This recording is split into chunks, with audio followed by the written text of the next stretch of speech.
Hi everyone, I'm Alex Nason, and today I want to talk about Marjorie Taylor Greene.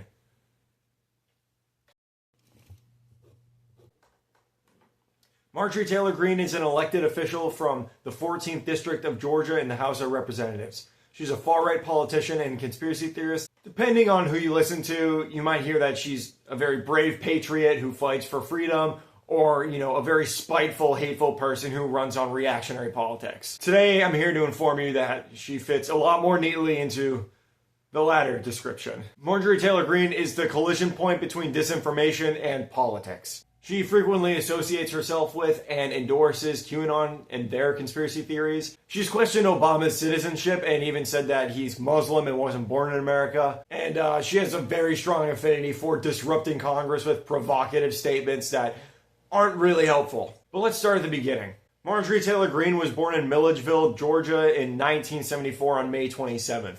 She graduated from the University of Georgia in 1992 with a bachelor's in business administration.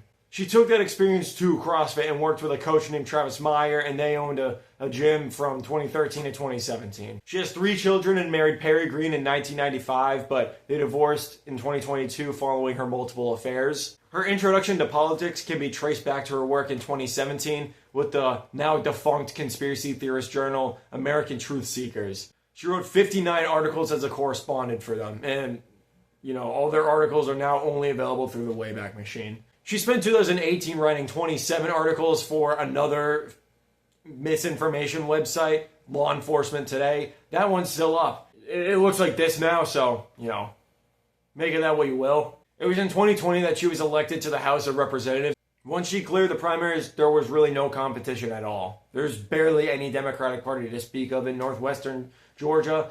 And same goes for 2024 for her re-election. Greene's style of politics is a method for which I can't really sing much praise. It relies very heavily on fear-mongering, which is to be expected of any QAnon member. Her work relies on you to be emotionally affected to be persuasive at all, because there's very little logic in a lot of her arguments. A lot of the arguments revolve around just calling her political opponents pedophiles or Nazis. These are the lines that she attacks the Democratic Party as well as LGBT rights on. And she plays dirty. There is approximately zero ethical value to any of her work. She's called for the execution of multiple political opponents, from speaking about killing Obama and Hillary Clinton in coded language to outright just saying that Nancy Pelosi should be punished with death. And that's kind of at the heart of what she does.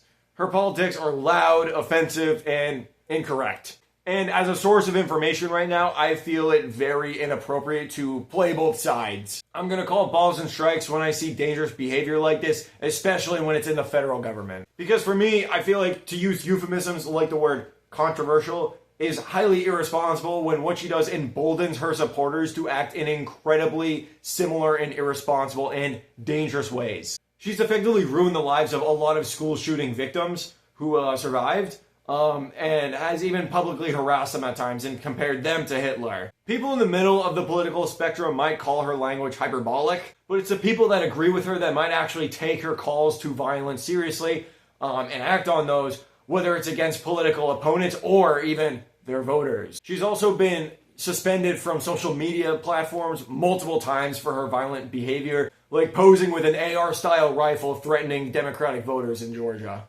She has plans for when people aren't on board with her ideas, too. She has been forcing the Republican Party further and further right by ostracizing the people that don't agree with her. She accuses constituents that dissent of being Republicans in name only, essentially suggesting that these are people to not be trusted by their shared voters and probably should be primaried, effectively silencing her own opposition within her own party. And when I say dissenting Republicans, I'm talking about the people who are pushing back against her conspiracy theories that Democrats did 9/11. This is violent and abnormal behavior that is becoming normalized extremely quickly, and Greene is on the cutting edge of the movement to force this behavior into representation in Washington. I don't have time to deeply go into every single scandal that she's had, but I want to go through some of the highlights. One of her most infamous claims was that the 2021 California wildfires were caused by Jewish space lasers. I cannot begin to dismantle this claim because it's not even based in a grain of truth in the first place.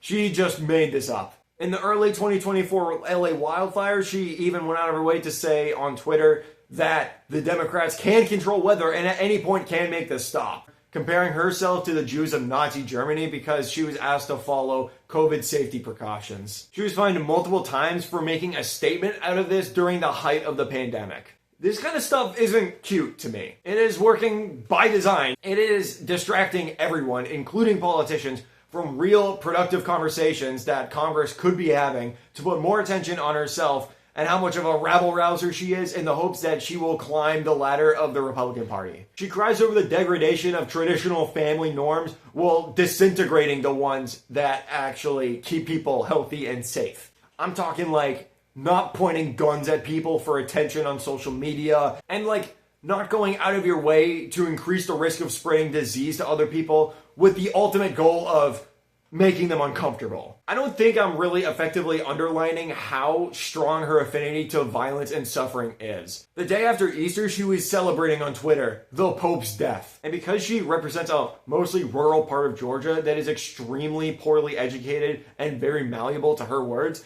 it is very difficult to actually remove her from office. At the beginning of her term, there was actually some pretty strong pushback from her own constituents. She was subsequently removed from her committee assignments after months of conspiracy theories, including denying the 2020 election, but that pushback seems to no longer be with us. There's definitely still resentment for her within her party, but it's not revealing itself, risking, being called a rhino. This is important because she preys on the fear she strikes into the hearts of her constituents. She does everything she can to elicit complicity from anyone who claims to represent the same side of the political aisle as her. This kind of pressure is exactly the kind that points empires in the direction of authoritarianism. So I guess the whole point of this video is to just put out there that if that authoritarianism that I'm talking about comes to fruition, you know one of the people to thank.